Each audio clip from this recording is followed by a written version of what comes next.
એમ બ્રહ્મ જ્ઞાન થાય પણ બ્રહ્મના સ્વરૂપને ન સમજે ને પોતાની જાતને જીવો બ્રહ્મ સમજવા લાગે, તેવા બ્રહ્મ જ્ઞાનથી એને મુક્તિ ના મળે. જન્મ મરણનું પરિભ્રમણ ચાલ્યા જ કરે. એટલા માટે વાસ્તવમાં આપણું સ્વરૂપ એ ભગવત દાસત્વનું છે.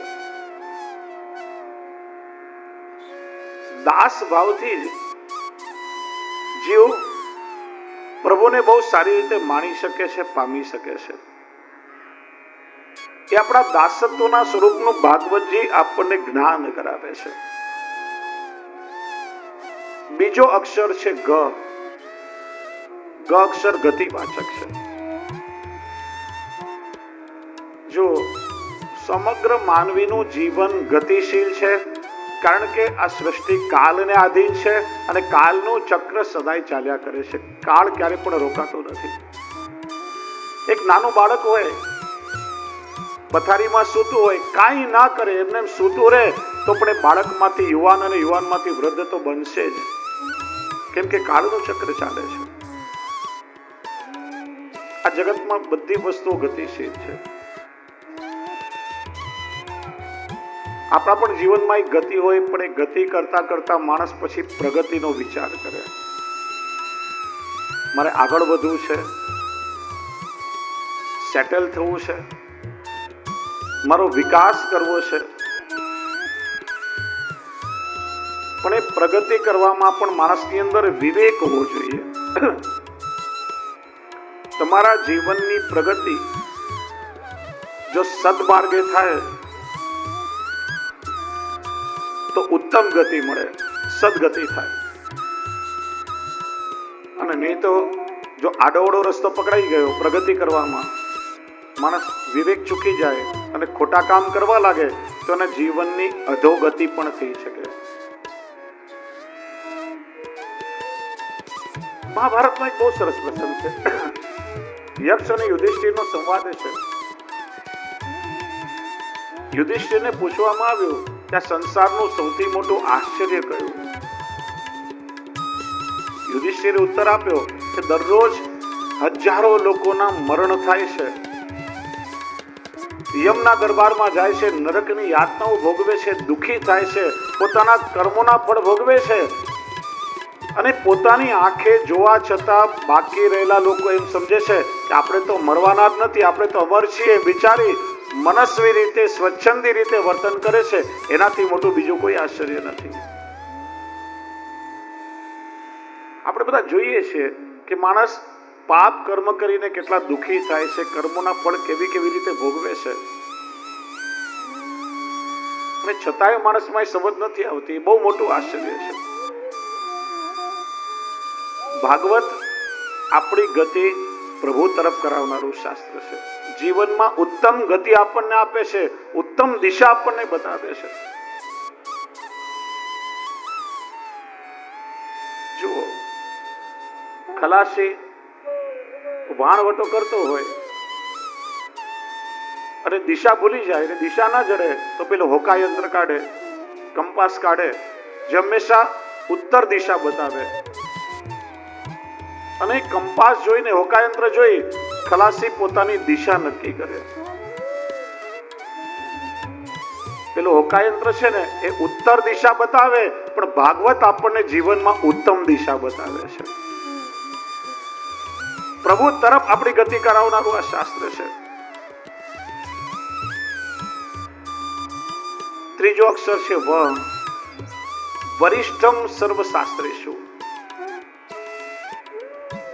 બધા શાસ્ત્રોમાં, બધા સાધનોમાં ભાગવત એ સૌથી શ્રેષ્ઠ છે. પ્રસંગ આવે છે, સત્યલોકમાં બ્રહ્માજીને આશ્ચર્ય થયું કે 7 દિવસ કેવલ શ્રવણ કરીને પરીક્ષિતને મુક્તિ કેવી રીતે મળી ગઈ? આ ભાગવતમાં એવું શું છે? પરીક્ષિત રાજા છે અને શાસ્ત્ર કે છે સામાન્ય રીતે રાજાઓ નરકની ગતિના અધિકારી હોય, જેનામાં ભક્તિ ન હોય. એનું કારણ છે રાજા કે ન્યાયાધીશ જે જજમેન્ટ કરનારા હોય. આજે તો આપણે બધા પોતાને ન્યાયાધીશ માની લઈએ છીએ. ફલાણાએ આમ કરવું જોઈએ, આપણે લોકો મનથી જ બીજાને જજમેન્ટ કરી લઈએ છીએ. આ બહુ મોટું પાપ છે, અપરાધ છે, યાદ રાખો. બીજાનો ન્યાય કરતા પહેલા માણસે વિચારવું જોઈએ કે નખ કોણી શુદ્ધ છું, મારા જીવનમાં મેં ક્યારેય કોઈ ખોટું કામ કર્યું નથી, તો બીજાનો દોષ જોવાનો અધિકાર મને કોણે આપ્યો છે? ન્યાયાધીશ ન્યાય કરે ને કેવલ પુરાવાના આધાર પર, સત્યથી ઘણીવાર વેગળું હોય. ઘણીવાર નિર્દોષ વ્યક્તિને પણ દંડ આપવો પડે અને નિર્દોષની હાય કોઈને ના છોડે. માણસનો સર્વનાશ થઈ જાય. તે રાજાઓ નરકની ગતિના અધિકારી છે ને પરીક્ષિતે તો ઋષિનો અપરાધ કર્યો અને શાપ મળ્યો છે. આટલી સરળતાથી એને મુક્તિ કેવી રીતે મળી ગઈ? બ્રહ્માજીએ સત્યલોકમાં એક બહુ મોટું વિશાળ ત્રાજવું બનાવડાવ્યું. ત્રાજવાના એક પલડામાં જેટલા શાસ્ત્ર કે આત્મકલ્યાણના જેટલા સાધનો હતા એ બધાને મૂક્યા અને બીજા પલડામાં શ્રીમદ ભાગવતને પધરાવ્યું. કહેવાય છે જે પલડામાં ભાગવતજીને પધરાવ્યું એ વજનથી નીચે નમ્યું. જે ઉપર ઉઠ્યા એ બધા ઉપર ગયા અને નીચે રહ્યો એ ધરતી પર રહ્યો. ત્યારે દેવોને ઋષિઓએ બધાએ નિર્ણય કર્યો કે આ કલિયુગમાં જીવના આત્મકલ્યાણનું સૌથી શ્રેષ્ઠ સાધન શ્રીમદ ભાગવત છે. કેમ કે આ કેવલ કોઈ ગ્રંથ નથી પણ સાક્ષાત પ્રભુનું વાંગમય સ્વરૂપ છે.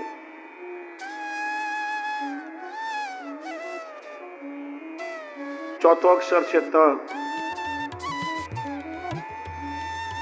તારકમ ભવ સાગરાત અથવા તો તત્વમ પરમ યોગી નામ, યોગીઓ માટે પરમ તત્વ અને જીવાત્માને ભવ સાગરથી તારનારું આ શાસ્ત્ર છે.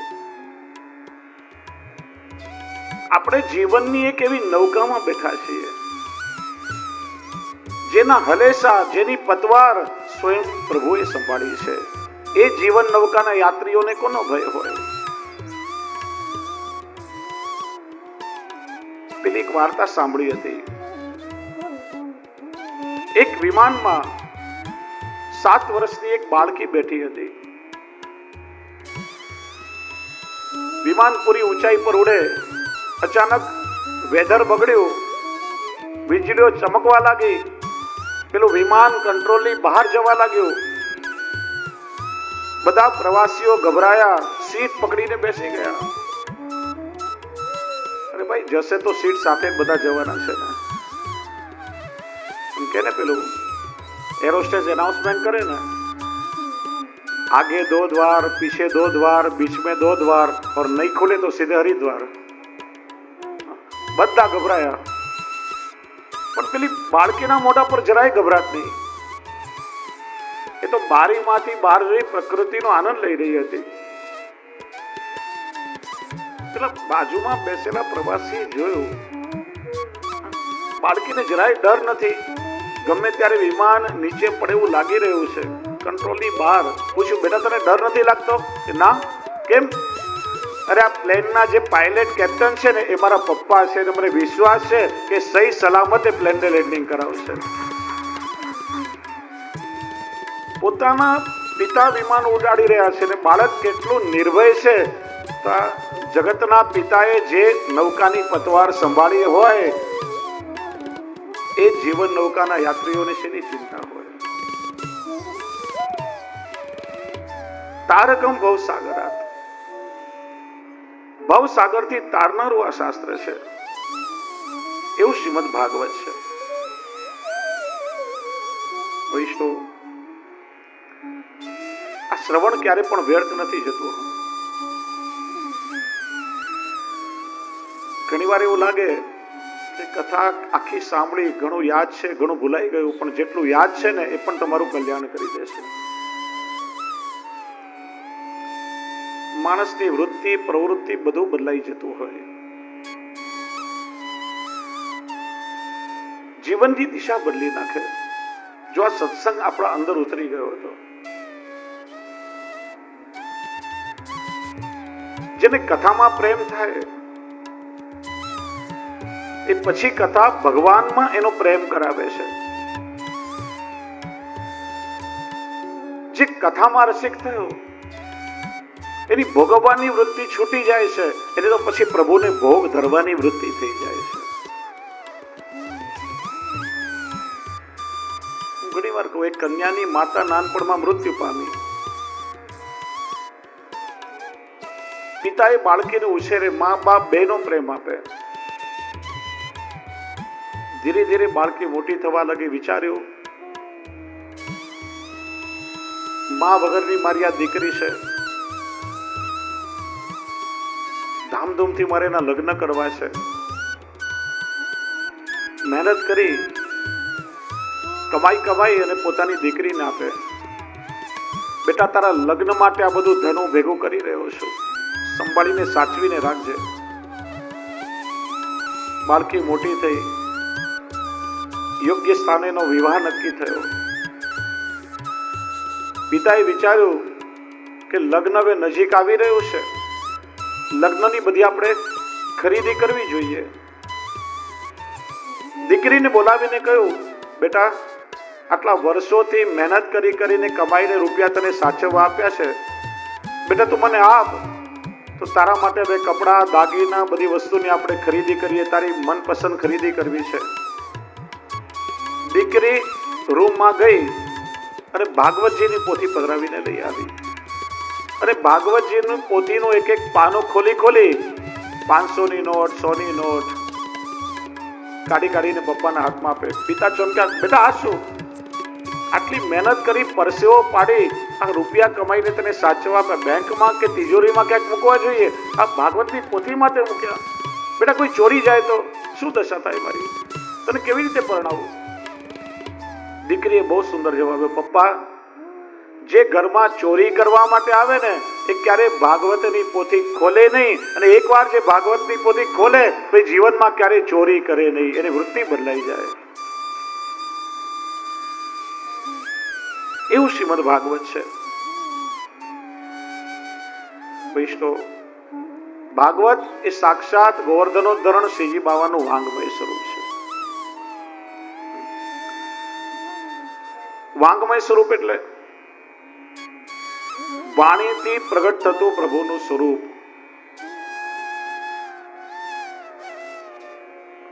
આપણે ત્યાં 8 પ્રકારની પ્રતિમા સેવ્ય કહેવાય છે. લેખ્યા, લેપ્યા, ધાતુમયી, મણિમયી, દારૂમયી, પાષાણમયી, રત્નમયી. જો મર્યાદા માર્ગમાં કે પુષ્ટિ માર્ગમાં કયા પ્રકારની ભગવાનની પ્રતિમા ઉપાસ્ય કે સેવ્ય છે, વિવેક હોવો જોઈએ. ઘણીવાર વૈષ્ણવ બજારમાંથી ગમે તેવી મૂર્તિ ઉપાડીને લઈ આવે કે જે મારે પૂછતાવવું છે, ગમે તેને ના પૂછતાવાય. ઘણીવાર પેલા પ્રિન્ટેડ ચિત્રો પધરાવીને લાવે કે આ ચિત્ર પૂછતાવી આપો. કયા સ્વરૂપની સેવા થાય એ વિવેક પણ હોવો જોઈએ. સૌથી પહેલા કયું? લેખ્યા. તમે નાથદ્વારા જાઓ તો ચિત્રકાર પેલું પીછીથી હાથેથી જે ચિત્ર બનાવે એ હાથેથી લખેલું ચિત્ર હોય એ સેવ્ય છે, એની સેવા થાય. મશીનમાં પ્રિન્ટ થયેલું ચિત્ર હોય એ સેવ્ય ના થાય. લેપ્યા. ઘણીવાર આપણે ત્યાં લગ્નાદિ પ્રસંગ આવે તો ગાયના ગોબરમાંથી કુલદેવ દેવીની આપણે પ્રતિમા લેપન કરીને બનાવીએ. એમ લીપેલી પ્રતિમા એ ઉપાસ્ય છે. ધાતુમયી. પંચ ધાતુ કે અષ્ટ ધાતુનું શાસ્ત્રની આજ્ઞા પ્રમાણે મિશ્રણ કરી જે પ્રતિમા બનાવવામાં આવે એ ઉપાસ્ય છે. દારૂમયી એટલે લાકડામાંથી, કાષ્ઠમાંથી પ્રતિમા બને.